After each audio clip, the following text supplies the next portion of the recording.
Olá, seja bem-vindo você, meu amigo, minha amiga, a mais um O Podcast é Seu, aqui na sua AxoCast, o podcast da Associação Comercial de Sorocaba. Hoje recebemos como convidado o Flávio Barbosa, da Barbosa Estrutural, Projeto e Cálculo Estrutural. Tudo bem, Barbosa? Tudo ótimo, graças a Deus. É um prazer estar aqui com vocês. Eu me sinto em casa, né? Porque aqui começando pelo meu grande amigo Igor e agora tenho muita amizade aqui. Estou muito feliz de estar aqui. Muito legal, nós que agradecemos. Barbosa, o que vem a ser a Barbosa Estrutural? O que você faz? Qual é a sua gama de trabalho dentro da engenharia? Perfeito, obrigado pela pergunta.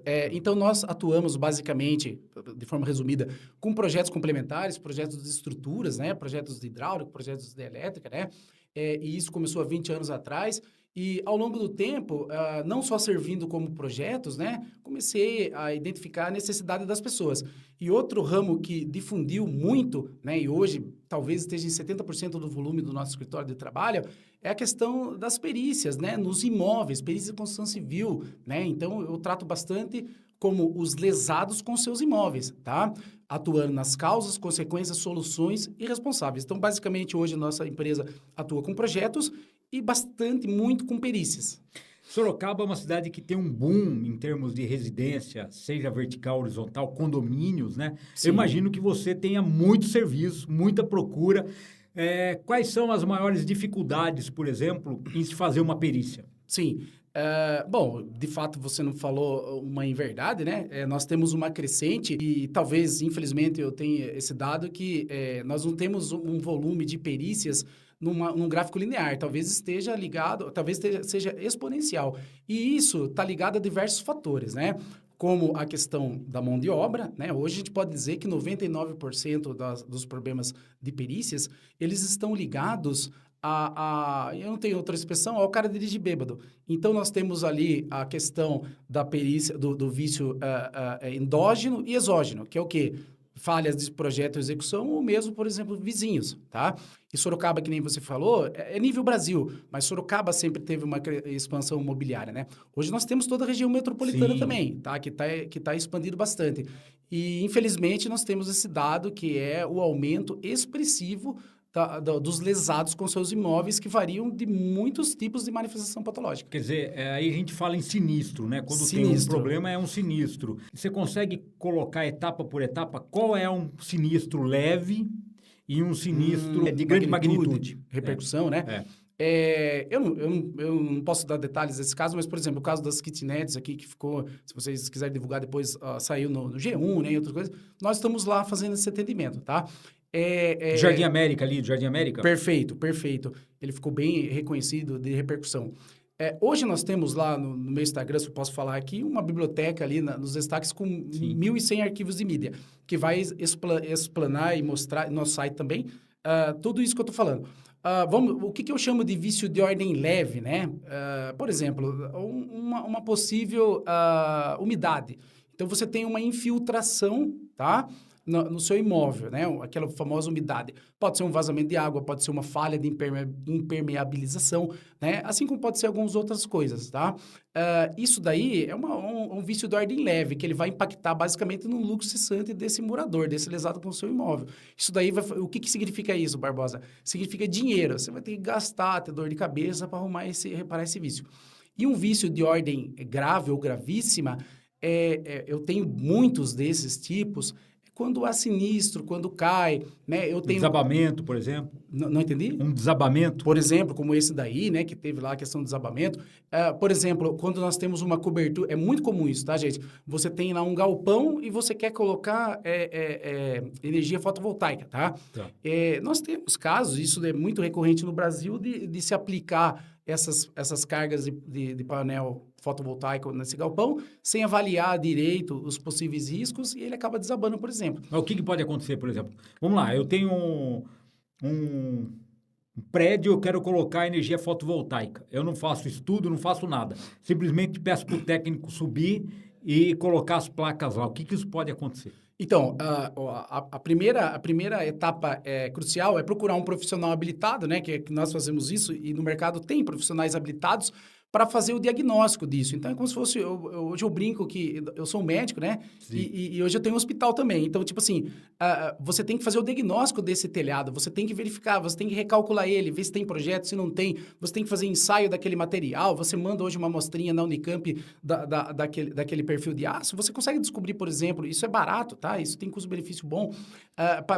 Para juntar tudo isso e descobrir exatamente quais são as características resistivas desse telhado.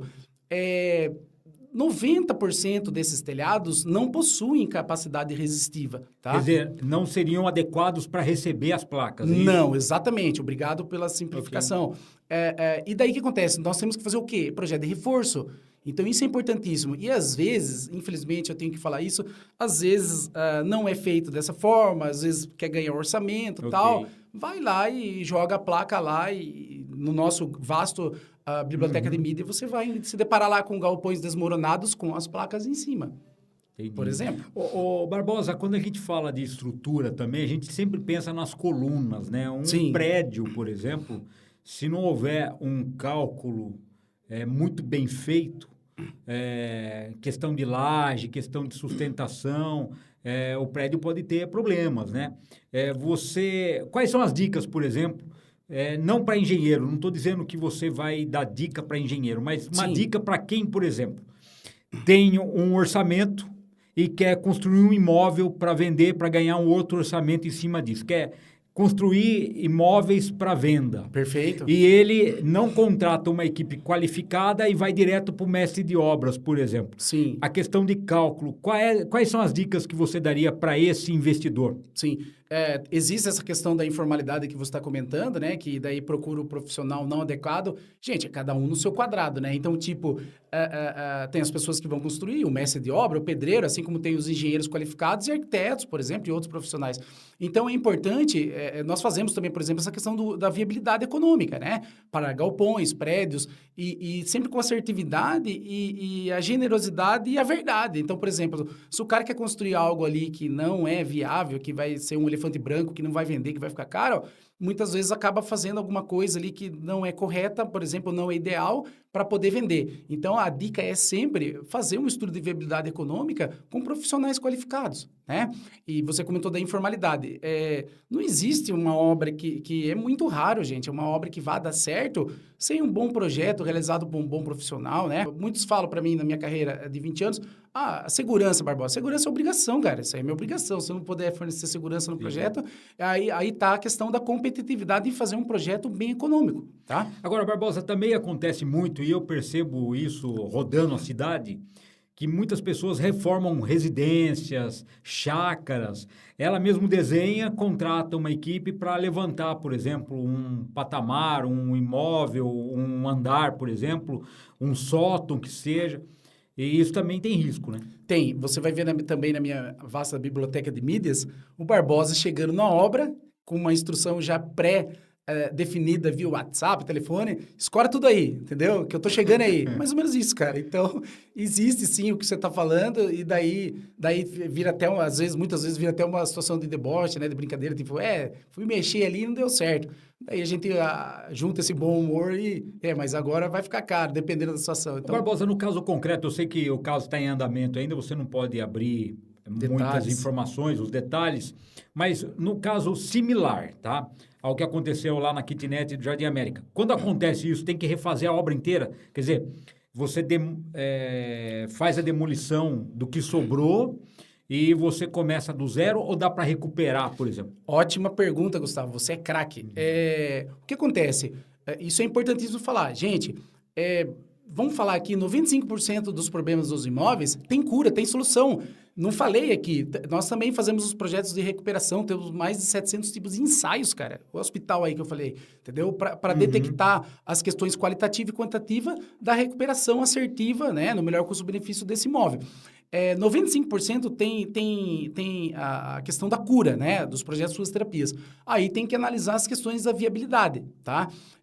Salvo casos que desaboa, por exemplo, como esse, isso daí não é nenhum problema falar, por exemplo, que desaboa, foi tudo pro chão, não tem mais o que fazer. Vai ter que limpar tudo e reconstruir. Mas se você, um detalhe bem importante que eu quero puxar aqui, que é o seguinte, Gente, não existe trinca normal. Infelizmente é comum. Se você tem uma fissurinha lá na sua parede, lá, você tem que chamar um especialista. A fissura é uma febre, né? Você pode suportar uma febre por um dia, né? Mas não é eterno, né? Mas não é eterno. Se você ficar 2, 3 dias com essa febre aí, você já vai correndo para o hospital, se o cara tiver um mínimo de sem consciência, certo? Então, a fissura, a umidade é um negócio que vai deteriorando, degradando, né? E lesando cada vez aquele imóvel. Mas, por exemplo, fissura não é normal. Se tem fissura, tá errado. Entendeu? Uma manifestação patológica, que é a 6118, por exemplo, que é a norma NBR regente diz, manifestação visual já é manifestação patológica, já é sinal de alerta, né? Aí nós vamos avaliar e detectar o grau de criticidade daquela manifestação. Barbosa, quando a gente sabe, por exemplo, a capacidade que uma estrutura aguenta em termos de peso. Sim. Você tem um galpão, por exemplo, o cara vai colocando saco, vai estocando o saco lá. Até que momento aquilo se rompe? Quer dizer, como que o cidadão sabe o quanto ele pode guardar num galpão, seja um galpão de trabalho, seja um galpão de armazenamento, seja um galpão de estrutura? Quanto à capacidade dele, como saber a respeito da capacidade? Perfeito. Bom, se essa obra tem um projeto estrutural, por exemplo, nós descrevemos todas as instruções e informações de capacidade de carga desse projeto. Se é um imóvel que não tem projeto, imóvel antigo, tem que fazer toda a prospecção. A prospecção, o que é? É a mesma coisa de você jogar você lá, por exemplo, numa ressonância magnética para descobrir todos os problemas que você tem ou como você é. Você entendeu? Tá. E diante disso, nós vamos fazer a engenharia reversa para poder descobrir essa capacidade importante. Vou linkar também a sua pergunta. Eu tenho um caso curioso no meu histórico, que é um cliente que fez um projeto comigo, tá? De um galpão. E, por exemplo, todo mundo pensa que um galpão, tá? Um galpão metálico, uma quadra de escola. Perfeito. Ou um galpão fechado, similar. Todo mundo pensa, por exemplo, que a telha e a estrutura que pesa ali, que é, por exemplo, a questão da carga. Gente, uma telha, para você ter uma ideia de um galpão, pode pesar aí no máximo 10 quilos, tá, por metro quadrado. O vento aqui na nossa região, né, ele pode dar mais de 120 quilos por metro quadrado. Olha a diferença discrepante. E esse cliente, eu projetei para ele um galpão aberto, tá? Onde o vento faria toda a questão ali da passagem dele, né? Essa questão, ele ia cortar. Uhum. Esse cliente, por conta própria, ele fechou esse galpão com alvenaria e fechou. Não podia, né? Não foi... Até porque a abertura, a passagem do vento, ela era já calculada para aquele tipo de projeto. Exatamente, daí ficou um projeto mais econômico. Aí, teoricamente, gastaria-se mais material para suportar esses esforços aí. O que aconteceu com esse galpão? Bateu o vento, né? O vento de sucção que a gente fala, dentro desse galpão, o vento entrou e implodiu o galpão. Graças a Deus, de fato curioso, lá, né? Não tinha ninguém. De fato curioso, eu tenho as imagens lá, de fato curioso, a nossa estrutura ainda ficou de pé, cara. As paredes que caíram, deitaram que nem dominó. Olha. O vento, cara. O vento. Muita gente brinca com o vento, né? Importantes obras de estrutura metálica, que é a nossa especialidade, serralherias, né? Esse tipo de coisa. Tem que tomar muito cuidado com o vento. Agora, a gente tem alguns casos exemplares que são muito tristes na nossa história, Barbosa. Um deles foi o Pátio Cianê aqui, né? O muro do Pátio Cianê, que por conta de você retirar a parte do telhado, o muro acabou cedendo. Que orientação que você dá para quem não contrata um profissional e quer por si só fazer algo que nem esse exemplo que você deu? Sim.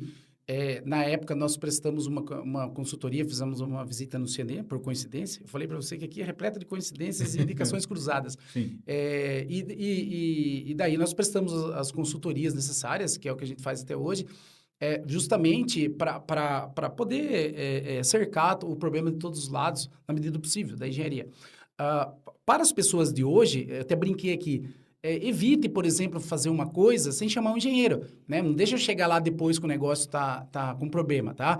O ideal é chamar antes. Nós temos inúmeros arquitetos aqui na região de Sorocaba. Um beijo e um abraço para todos os meus amigos aí, que são meus clientões, né? Meus parceiros também, amigos. Que eles procuram a gente, por exemplo, para dar suporte para eles nessa questão de avaliar tudo isso, né? Então, essa é a dica que a gente dá, né? Me permita, se for possível, hoje nós atendemos, por exemplo, e isso, na verdade eu falo isso, mas para esses profissionais também ficarem alertas. Nós ajudamos bastante arquitetos construtoras, lesados com seus imóveis, investidores, os síndicos. Coitado do meu amigo síndico, cara. Eu tenho 1 milhão de amigos síndicos Muito, aqui em muito Sorocaba. trabalho com síndico, não? Cara, o síndico, na verdade, o síndico, ele tem hora que ele fica perdido de ação, de tantos problemas que tem lá, né? E não sabe o que faz, para onde ir, o que vai fazer, né? Então, essa questão da assertividade do que é manutenção é uma briga eterna, cara. É um campeonato que não tem fim, né? Os síndicos, as imobiliárias me contratam para fazer vistorias de venda, tá? Eu tô listando alguns trabalhos aqui. Os advogados imobiliários me procuram para dar suporte para eles em suas ações, né? Tem mais profissionais ainda, mas o síndico, por exemplo, e as imobiliárias, o síndico com os seus condomínios, eles dá até dó também, cara. Os caras passam um perrengue lá, é difícil.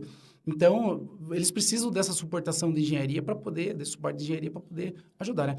E as imobiliárias, algumas têm um costume, né? Corretores, né? Eles têm o costume de, por exemplo, fazer essa contratação na aquisição de imóveis, né? Para poder fazer uma verificação e uma bateria de verificação de documentos também. Isso é importante. Agora, o Barbosa, é uma coisa que me chama a atenção. Quando você compra um carro usado, antigamente era muito comum você ir levar o carro no mecânico ou ir com o mecânico até onde você estava comprando o carro usado.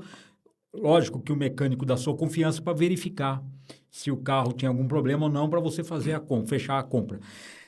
Você também é chamado, por exemplo, as pessoas que vão comprar um imóvel já de algum tempo de validade, algum tempo de uso, para verificar se o imóvel tem algum problema estrutural? Você também é chamado?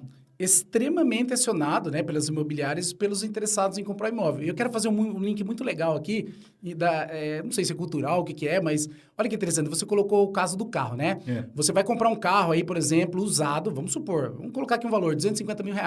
Cara, você vai levar em 30 mecânico e vai fazer vistoria cautelar, vai fazer o que você quiser. Muitas pessoas compram uma casa de 1,5 milhão, cara. E não fazem isso, né? Que o carro, se você tiver dor de cabeça, você vende ele e troca por outro.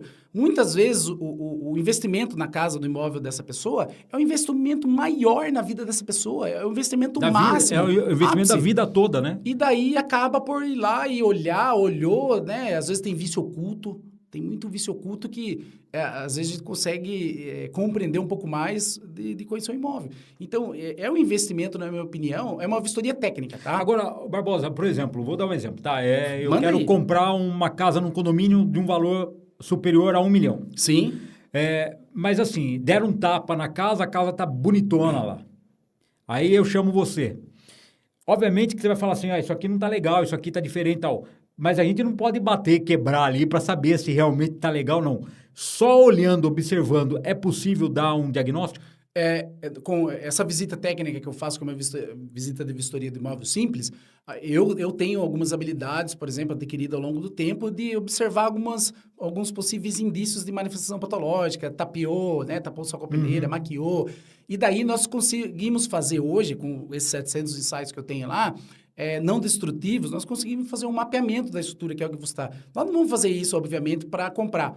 É importante ressaltar aqui, deixar bem claro, que eu posso falar também um pouquinho no aspecto jurídico, que o vício oculto, ele tem garantia. Então, por exemplo, se manifestar depois, pode sim procurar as causas, consequências, soluções irresponsáveis, que eu falei lá, esses 4 passos importantes, e eles podem sim vir a ser, dependendo da situação, a ser acionados sim. Na sua amostragem toda, isso que eu falei costuma acontecer ou acontece pouquíssimo? Você tá me deixando aqui na polêmica, hein, cara? Mas a verdade é a verdade, né? E os números, eles... existe, sim, um volume de situações aí que o pessoal maquia o imóvel, tem que ficar esperto, né? Isso aqui é pra gente ajudar, né, o público, né? Esse podcast também também tem que ajudar orientativo, né? Orientativo. Então, tem que ficar muito esperto, porque acontece, assim, infelizmente, de tapar com massa corrida e pintar, e depois esses vícios voltam. Por mais que ele tenha da garantia, infelizmente, ao decorrer desses... Eu tenho mais de 500 processos na carreira aí de acompanhamento e tal, e infelizmente, eu vi muita gente, cara, nas situações mais graves, adoecer durante essa... É um caminho, é um deserto, é um caminho difícil, cara, sabe? Por mais que não é bem assim, muitos que não passaram falam, eu vou comprar aqui e se der problema, eu taco no pau, né? Vai falar assim, taca no pau. Mas não é tão simples cara, assim, né? Você pode correr atrás de seus direitos, mas isso daí pode te dar uma azia, uma queimação, a pessoa fica deprimida. Você pode adoecer, né? Cara, é triste, viu? A produção de um laudo demora quanto tempo, Barbosa? Isso é bem variável. Mas, em média, para a gente ter as questões que eu falei, assertiva nas questões qualitativa e quantitativa, identificando graus de risco, né, e até mesmo soluções, né, possíveis prognósticos aí com soluções, projetos de terapias, dependendo do volume de manifestações patológicas, empreendimentos menores, tal, ele pode demorar, assim, tranquilamente, aí 30, 45 dias. É um serviço de agulha no palheiro, dependendo do que, do que vai ser feito. Nem sempre vamos chegar nessa hipótese. Uhum. Mas se quiser se aprovar por A mais B, tudo isso, é possível. Hoje nada se esconde na engenharia. Tem tecnologia avançada de ponta, ensaios de ponta, na qual a gente consegue detectar, sim, agulha no palheiro com assertividade, tudo isso. Pode demorar, em média, aí para imóveis menores, de 30 a 45 dias, para ter tudo isso muito conclusivo. Barbosa, para encerrar já, nós já encaminhamos para o final. Quais são as dicas que você dá para quem está assistindo, quem quer montar a parte estrutural, quem quer refazer a parte estrutural ou quem quer até reformar? Quais são as dicas que você dá? Tá. Bom, no caso, por exemplo, de imóveis que vão ser comprados e avaliados, a dica é procurar um profissional que saiba fazer essa avaliação, né? Que às vezes não é só a avaliação que a gente comentou, de ir lá no local e ver. Às vezes a avaliação documental. Eu vou pedir todos os documentos necessários ali para avaliar qual que é o seu histórico. Você tem isso daqui, isso daqui, isso daqui desse imóvel? Não tem. Opa, né? Um exemplo. Você quer reformar? Você quer construir um pavimento em cima? Você quer fazer alguma abertura em algum lugar? É possível. A maioria das situações é possível. Mas tem que ter ali a questão da engenharia de reforço, né? Por exemplo, toda essa engenharia de reforço para poder fazer esses projetos, né? Você vai construir um imóvel novo e você quer uma questão da viabilidade financeira. Eu não tenho costume e nunca fiz de mentir para o meu cliente. Então, tipo assim, ó, um exemplo prático. Muro de arrimo. Gente, não existe muro de arrimo barato. O cara que vai submeter o projeto dele no terreno com muro de arrimo ele é mais caro. Não tem como fugir disso, entendeu? Eu tenho uma grande referência nacional aqui, que é o engenheiro Matheus, por exemplo, que ele é sincerão, assim, nesse sentido. Esse é o perfil dele. E, na verdade, você tem que falar a verdade para o seu cliente. Muro de arrimo não é barato. Então, você tem que fazer um projeto, por exemplo, tentando fugir. E às vezes você vai comprar um terreno, por exemplo, que tem 10 metros de declive ou aclive, que não vai ter como você fugir. Então, a verdade é essa. Se planejar com relação a esses custos. Né? Se a sua obra é de 1 milhão e você tem meio milhão, você tem que descobrir como você vai captar esses recursos, porque eu tenho muitos casos também que a obra paga meio caminho, cara. Entendeu? Por falta de verba, né? Por falta de verba, por falta de planejamento, tá? Então, essas são as questões preventivas, né, que eu estou orientando, e depois tem, infelizmente, as corretivas aí, que são todos os problemas dos exatos construções imóveis com as manifestações patológicas. Perfeito. Barbosa, muito obrigado pela sua presença aqui. Vou pedir que você deixe os seus canais de contato para os nossos associados. Quem quiser conhecer o seu trabalho, perfeito. Quem quiser conhecer as suas redes sociais, fique à vontade. Muito obrigado. É uma honra estar aqui novamente falando, né? Tô na minha casa aqui, eu adoro esse lugar. E se você quer saber mais sobre o nosso trabalho, nós temos uma rede social do Instagram bem ativa, tá? Que nem eu falei, nós temos mais de 1.100 casos de manifestação patológica. Se você quer conhecer um pouco mais sobre o nosso trabalho de projeto e tal. O Instagram é Barbosa Estrutural. Aí nós temos o YouTube, que a gente foca nas correções, né? E o site da Barbosa Estrutural, que tem uma pegada mais institucional. Então, você fique à vontade em conhecer um pouco mais sobre esse mundo aí. O site é barbosaestrutural.com.br? Obrigado por falar. Perfeito. Maravilha. Flávio Barbosa, muito obrigado pela sua presença, viu? Eu que agradeço. Você é mais simpático ainda pessoalmente.